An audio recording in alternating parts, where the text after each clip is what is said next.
Super Happy Dragon Lucky. The show will begin momentarily.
Hello, everyone. Welcome to Super Happy Dragon Lucky. This is episode 83, 0x83. That's the 132nd episode. This week on Number Go Up, we have an interesting situation where two separate miners, individual miners, not pooled miners, won Bitcoin blocks in the past month, which is very interesting. Maybe not. I was talking to someone earlier, and it's not necessarily the stats. It's the probabilities, and it's the likelihood that anyone is running either expensive rigs on their own without using a pool, or even it. I haven't looked. Even if it was a CPU miner, it would even be crazier, but it's still possible. It's just an interesting situation, and pretty cool that it's still possible to get a Bitcoin block, even if it's not worth what it used to be in Bitcoin. In dollars, it's worth more, right? But in Bitcoin, it's worth less. So anyway, pretty cool. Next, we go to Dragonchain Updates. The first is feedback related to a post, an announcement that Rainmaker made. There was an interesting discussion in Den, I believe posted by Nguma, that generated a lot of, I wouldn't say drama, generated a lot of good content and good answers, I think. So it is appreciated. And I do think we answered it pretty well. One of the big questions that we wanted to cover here, though, was the fact that if they are using multiple chains, were they in fact not using Dragonchain? And the answer is no, that they are, for one, by using our nodes, licensing the interchain patent as it is. They are also leveraging some of our architecture and even some of our partnerships to do what they're doing. And that the actual use of an interchain, as they are using it, they are using the, if you look at the interchain article from last year, that we have 4 dimensions. We have token transfer, which is what most of the crypto world cares about, although not what most of the business world cares about. And that is, I have some of this token. Can I move it over there? Or can I cause tokens to move on that chain and this other chain, or have some other interaction? The security dimension, which is what we use effectively as one of the tiers, one of the levels, level 5, in our Dragonchain's context-based verification consensus architecture model. So where we scale your ability to effectively checkpoint transactions onto other chains for security purposes. And it's not even just an interesting thing that Dragonchain introduced way back, even during the time at Disney in our discussions with the W3C blockchain working group, that, how do I say this, that we can effectively measure, and we've since refined this, and you can see it best on the eternal.report website, that as soon as we have the level 5 hit, which is going to hit either Bitcoin or Ethereum, and currently, and in time it'll hit both, and any other interchains that are plugged in as level 5s, that we can actually measure the amount of energy in a conservative way, give a measure of the amount of energy that went into producing all the blocks since the time of that transaction on both Ethereum and Bitcoin. And we can extrapolate that again with a conservative estimate based upon mining power and on the cost of energy around the world.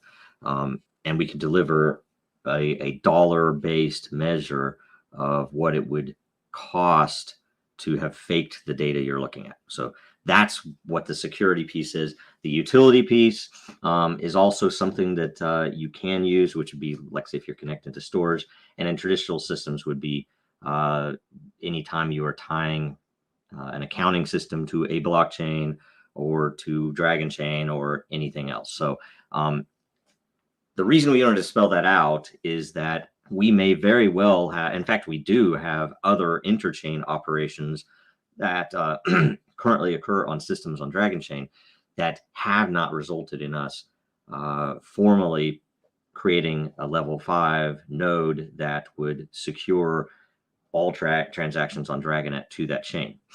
In some cases, it makes sense if you have a particularly valuable proof of work, or a unique proof of work, or a particularly valuable network value, like, say, when Ethereum moves to staking, or if there was some network that for any reason would be very secure, that we would then want to add it, especially if it's a measurable thing. I've been wanting for a long time to add a proof of stake network, because the measure value would be different and with a different algorithm than what we have with Bitcoin and Ethereum. So anyway, we do, and I did mention in there, we are working on a particular interchain that should be deployed as an L5, and we'll give you an update when that launches. So but most of them, we're not going to add that, at least right now, because like, say, as an example, adding Solana,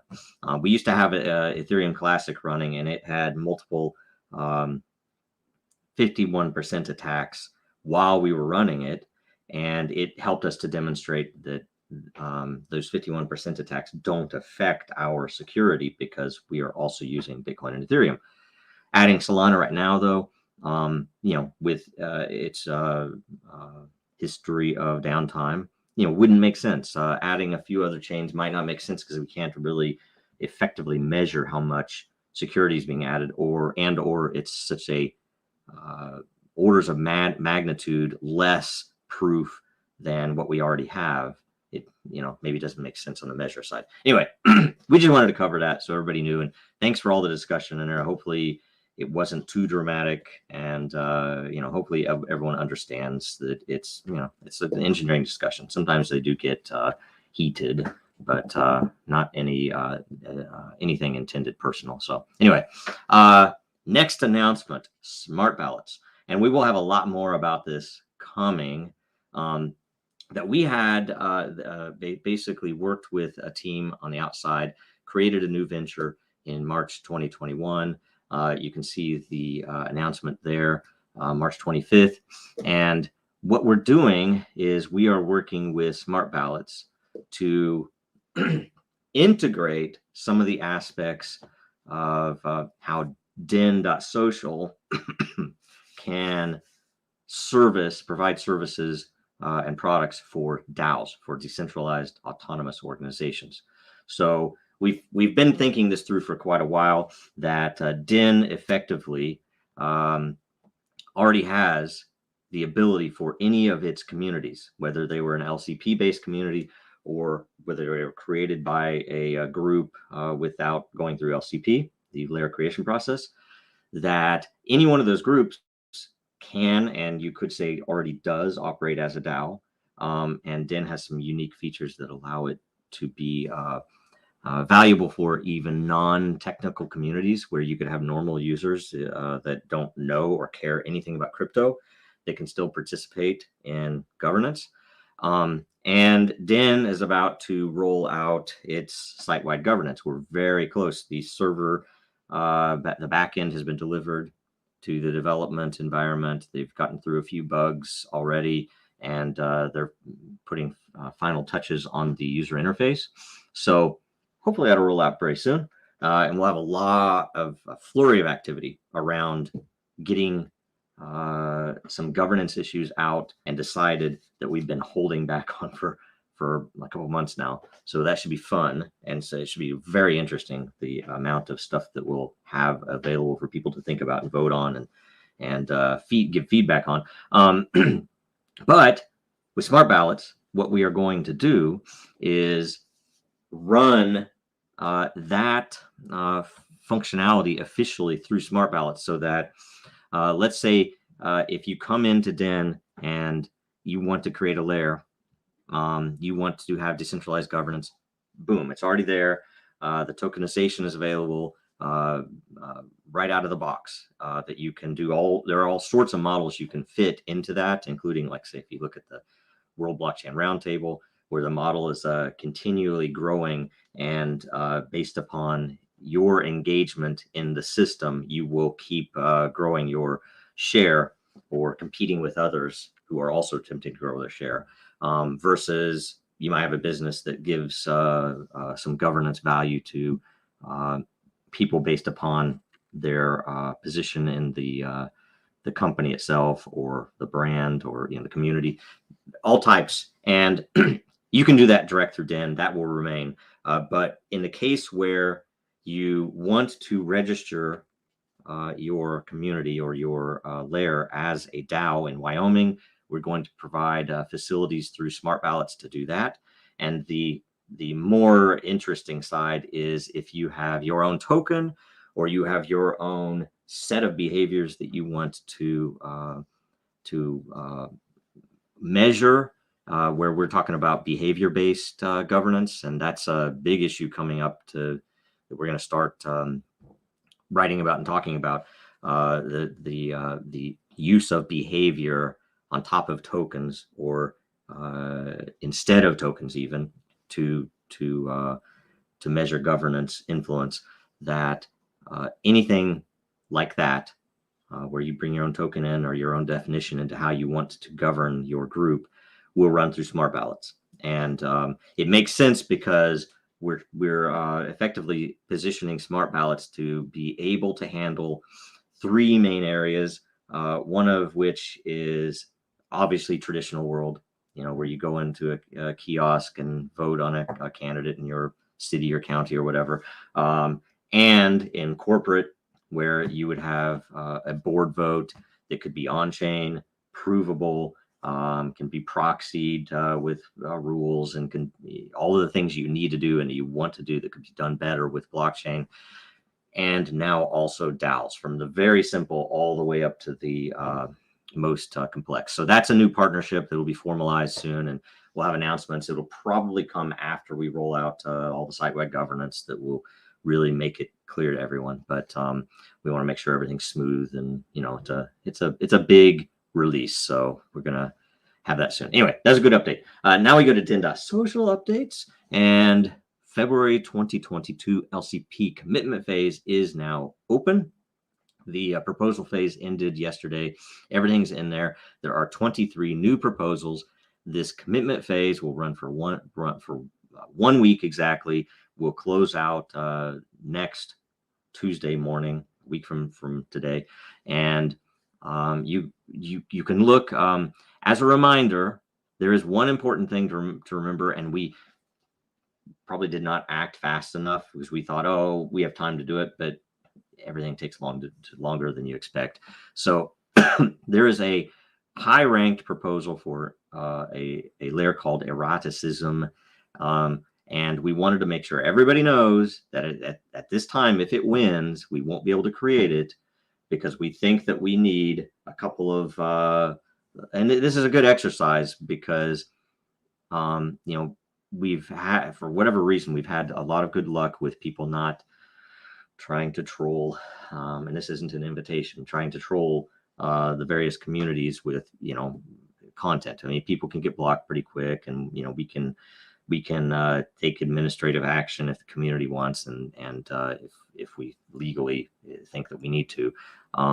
But we try to have a censorship resistant platform, and yet there are some things that could pop up in this layer, although I don't expect it, that we want to be careful of, and we want to be cognizant of what others might think in the most conservative ways, so we don't get other issues that might come up. So what we're doing is, and we've told everyone this last month, but we want to make it clear that it won't be created until we have the ability and the priority based upon governance to add what is effectively a very powerful feature, but one that I'm not sure if we're ready for yet because there's so many other things. Talk about that in a minute, where any layer community could, how do I say this, could effectively on their own, either by somebody in the community volunteering, or they could pay someone to create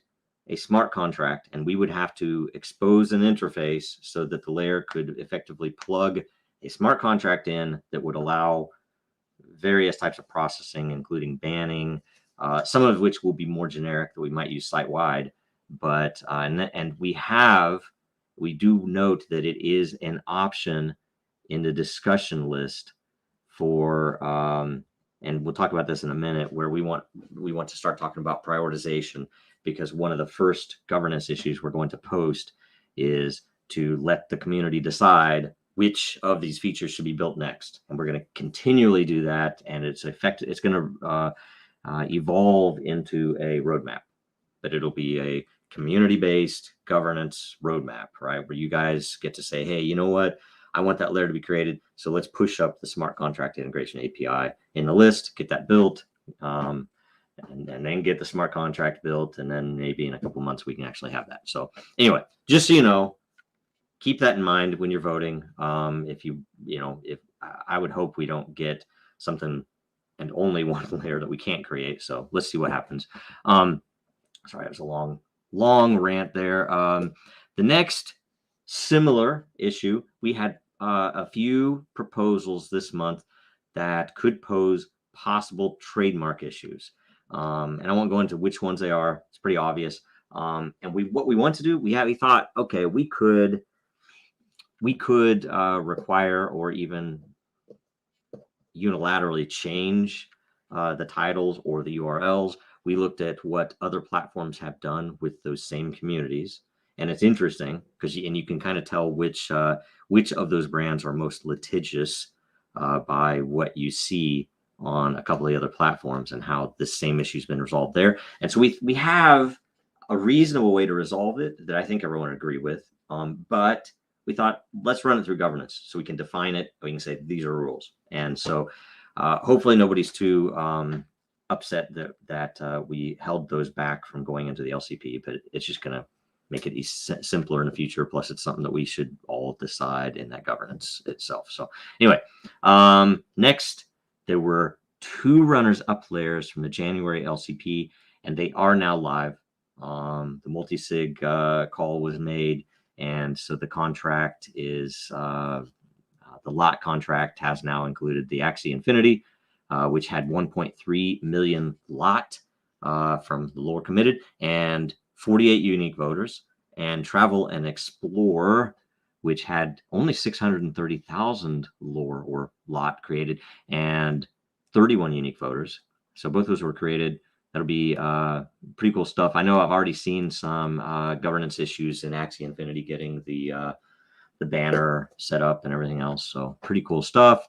By the way, in the future, ideally it would be nice to have the banner and the avatar in the LCP proposal. So maybe we can even work something in where any of the proposals could potentially add some ruling that you would add it to the replies. And that way, when we create the layers, we could just create them with those images and at least have something rolling out and don't have to wait the time for the governance issue to resolve. So we'll see. That'd be a pretty cool thing. Next, we are, and because of that, because of the delay in creating those layers, we realized that we're going to restrict the runner-up layer creation to the same time that the winning layer is created. So it'll help the team because we had to do the same operation twice, and it's not a simple operation to go through all the multi-sig stuff on that contract. So what we're going to do is say that from now on, if you want the runner-up layer, a runner-up layer to be created, that you have to fill out the form and tip the matter by the Sunday following the results announcement, so that it'll all be processed in one fell swoop. So we'll do that, and there is even another governance issue that will be coming up to add another. And I think I might have put it in discussion. I can't remember. To add more ability to create runners up. Anyway, it'll be interesting. We'll see. The next, DIN.DAO. So, by the way, we finally are active in the new governance layer. So we're going to be moving from the DIN 2021. I think replies are still on. We'll probably leave them on for the month, and then we'll just archive the whole thing. It'll still be there, but no one will be able to post anything. And we're moving all governance over to DIN.DAO. So we had a few layer governance things in to get that layer kind of functioning on the who can, opening up the ability to post, for instance. Like I tried to post this the other night and I couldn't, so we had to turn it on. And so there is a discussion post, which I would hope that everyone will read, because it's valuable info. It is kind of the big picture of all the things that I envision need to be built. And there's already one reply that has already mentioned a couple of things. I can't remember what they were, that I think do need to be added. So that was the point. If there's anything missing, because we only have 13 options for priorities, so we have to. I only offered up 12, and so we'll have to figure out. But one way or another, there will be a proposal very soon after we make sure that DIN governance is working well, that will effectively list all of these, probably near to what is written here, with the description and with the level of effort estimates, which are pretty rough estimates, but so that everybody realizes that there might be a reason to vote for something that might not be the most important thing, because it is much simpler to build out, right? That it is something that we could get really quickly, and there is usually I try to plan the feature on any system, not just DIN, where you kind of build out a big feature, and while it is either rolling out or sometimes while it's in test, but even while it's rolling out in production, when you don't want like, so you might get a bug on day 5 of the first week, and so you don't want to have the engineering staff start on another big rollout because there's too much context shift going on. So we tried to take smaller features and nestle them in between. I don't get to use the word nestle much. Nestle them in between big features rolling out, so that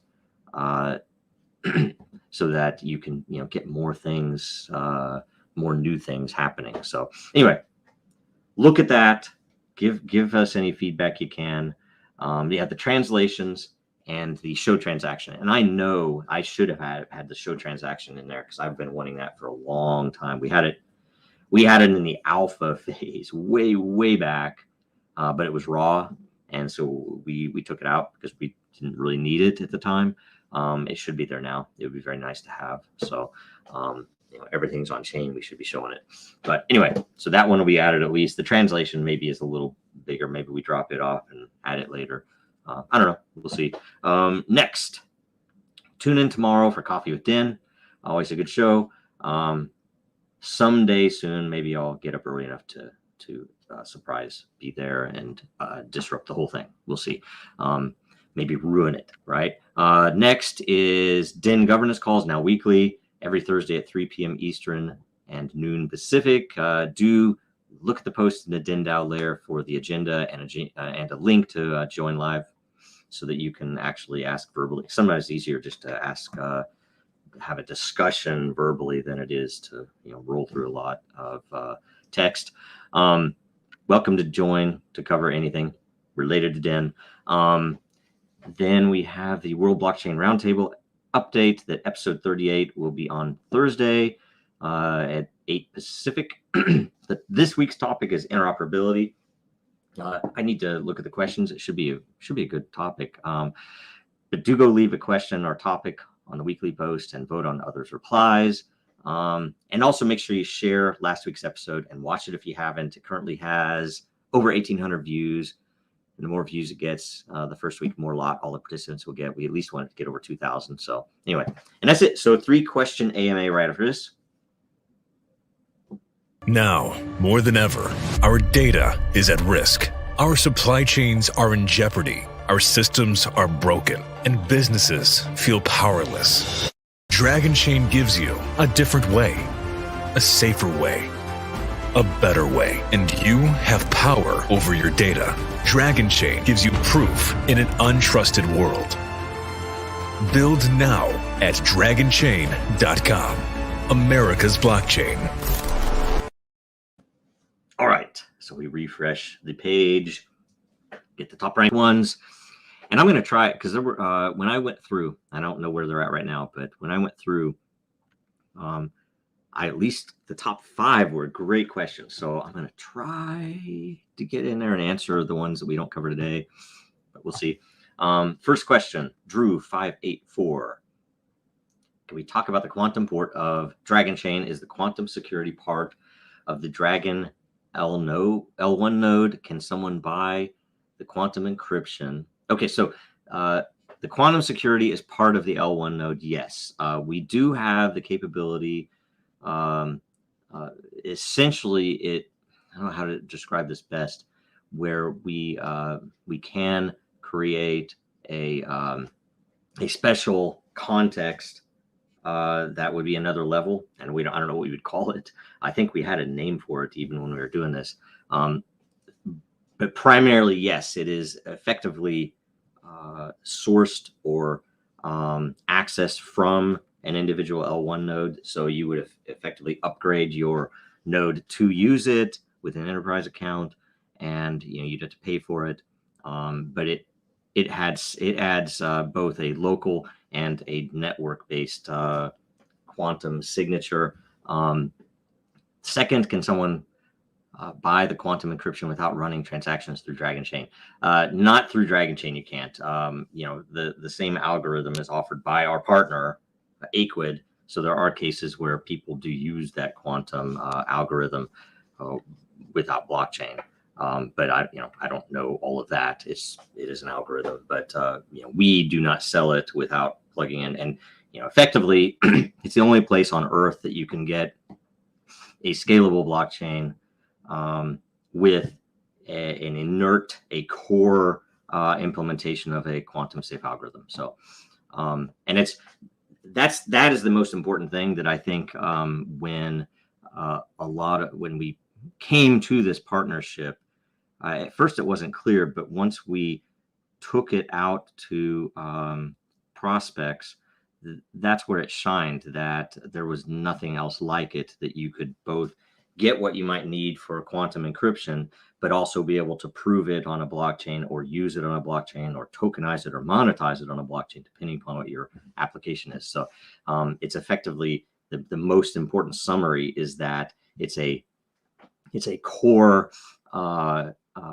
integration. It is not just a bolt-on add. It is something that we're doing deep inside the code on your business blockchain. So anyway, okay, next up, snapshot.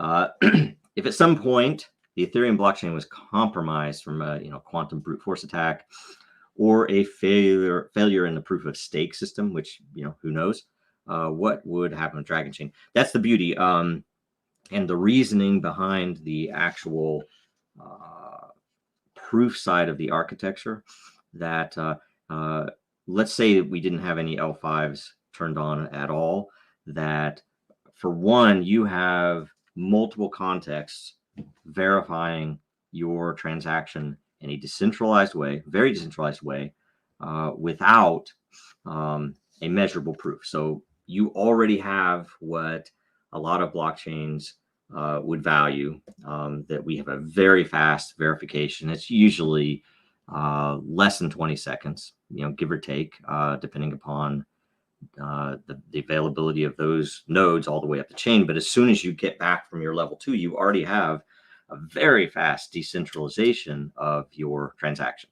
And because it's only the proof, we add all these other security features. But when we add to level 5, the the high level goal of deciding, how do we prioritize which level 5s to add, which, talking about the question from earlier, it is effectively by network strength, which could be proof of work hash power, which would mean Bitcoin Cash. I'm trying to remember what the other big hash power blockchains were, and I haven't kept up on what the most recent are, right?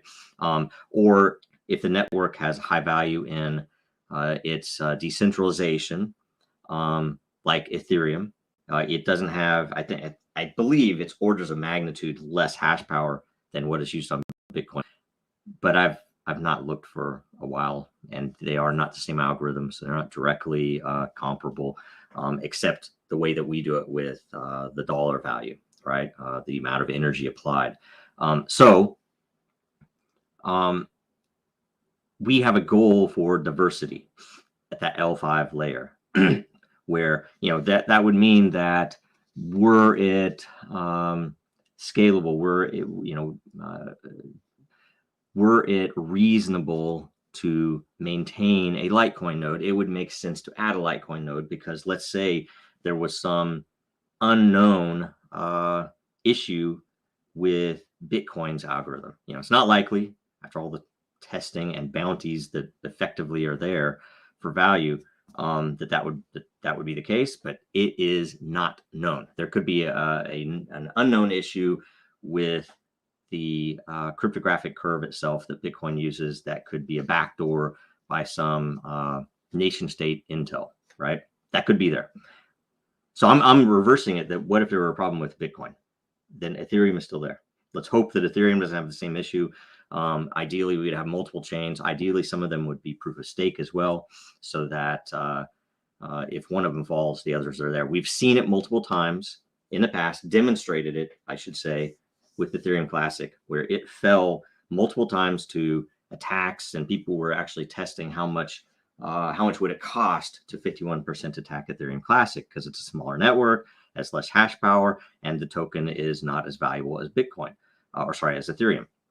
So it's effectively I can't remember what the estimates, either $20,000 or $50,000 at the time could do it, and so people were demonstrating that, and I don't know who it was, but we didn't have an issue. Our proofs still worked, because Bitcoin and Ethereum were already handling the brunt, the majority of that value, that security.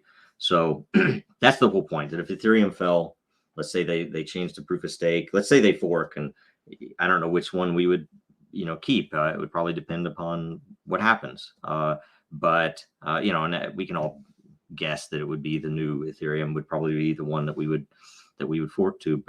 But the beauty is that Bitcoin will still be there. And if we ended up using both forks of whatever the new Ethereum is there, that we could, and I don't know the details of how that fork is, or whether there will be a fork and all the rest of it, but effectively the other L5s will counter any risk that is there for any one of them going down or any multiple of them going down. So anyway, that's why the architecture is the way it is, and it's a very reasonable design. And in my opinion, it's it takes account for all the potentials for attack. Other than there are potentials that the entire system is compromised and that all of them would go down. Who knows? We'll see. Either way, it's a good question. Jacob Wayne, last question. I should have brought a cough drop. Do you plan to roll out most or all of the planned features right hand are on Den? Or do you ever see Den creating a secondary platform that has its own reward system outside of the daily 1,000 matter minted? No motive for asking this, but just thinking about it the other day, fun thought experiment. I do agree. Like a video platform that is called Dragon Eyes, created by Dan, as a poor example. Okay. There are a couple of things. So I will answer the video, so hopefully I don't forget to do that. We actually had a case in the recent past that still, we don't know yet what's going to happen, but a very interesting case where a group came to us wanting to effectively use some of the tech that we have in Den and maybe not use Den. And we think that that's always an option, because Den could get revenue from licensing that tech out and for helping them develop what they need, and then use that revenue to build out more on Den. And it's a decentralized governance thing. It would mean that there's a pot of money there that is usable, that we could hire out external devs to expand the team. We could do a lot of other things. So valuable there. We offered, and there is an interest in a white label, right? And so there's and I think that's a better idea, because if they were to plug in their mobile for what they are doing into a white label of Den, that it would effectively be, for revenue reasons, the same thing. The branding would who knows how it would be out branded and stuff, but it's their business. But that led to a thought experiment that if they want tokenization, as an example, you have to think this through. It's interesting.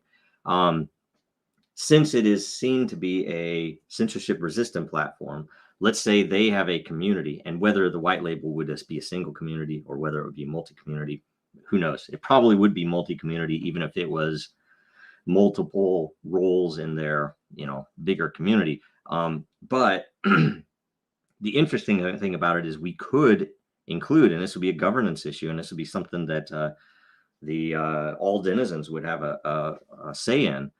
We could effectively say we will allow federation, so that they could either adopt the Matter token and expand it, expand the utility, which would be very well positioned. It would be smart.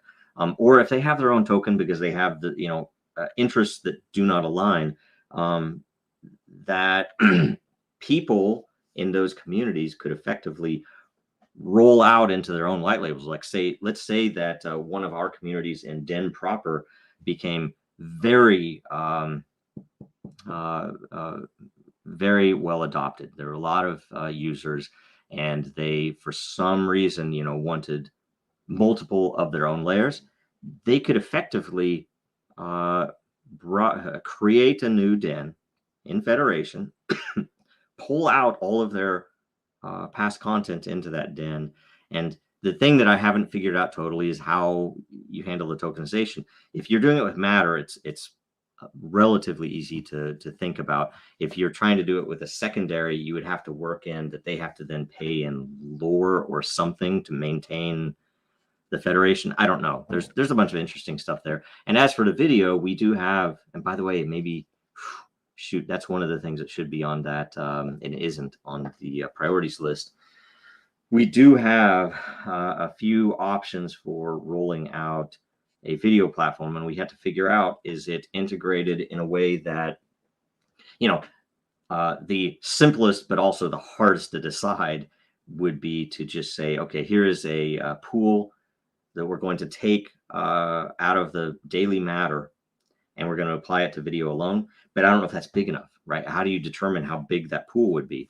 And the secondary would be, if we had a video platform, it might be best just to say, here is the Den video platform, and it has its own token, and it's just very integrated, very cleanly with Den itself, so that it's, that is, you can still post a YouTube video like you do now. You can still post something that's on Library or some other video platform. But if you use our platform, there are extra features on blockchain. There are extra features. It would be on decentralized storage, and there would be its own economy. So you could effectively get tokenized rewards on that side as well. So interesting stuff. We don't know. But that's similar. How do we integrate these seemingly external services in a way that is, that feels organic, that makes sense, and that doesn't upset any of the behavior balances and how the different roles work with each other. So anyway, that is the 3 questions. I'm going to try, like I said, to answer it, because there were a few other really good questions, like the tip one here from Verflucht. But there were a bunch of good ones in there, so I'm going to try to get in there and answer those as well. I'm also going to vote them all up pretty high. I think that is everything. So let me go to the final updates. Let's see here. Merch. There is new World Blockchain Roundtable merch. I've ordered some. I think it's going to be here into this weekend maybe. So I'll be able to show off some mugs and stuff. We also have Dragon Energy Equals Love ongoing. So it's 20% off until the end of February for Valentine's Day. See, I even have I don't know if you can see that. I have the shirt on. I have the mug. And go and get that. It's all good. In closing, make sure you watch the show next Tuesday. Watch the roundtable, World Blockchain Roundtable this Thursday, and follow Dragonchain, Real Denizens, and Jojo Row on Twitter and LinkedIn and everywhere else. Make sure you subscribe and like and share the video. Thanks a bunch, everybody. Bye.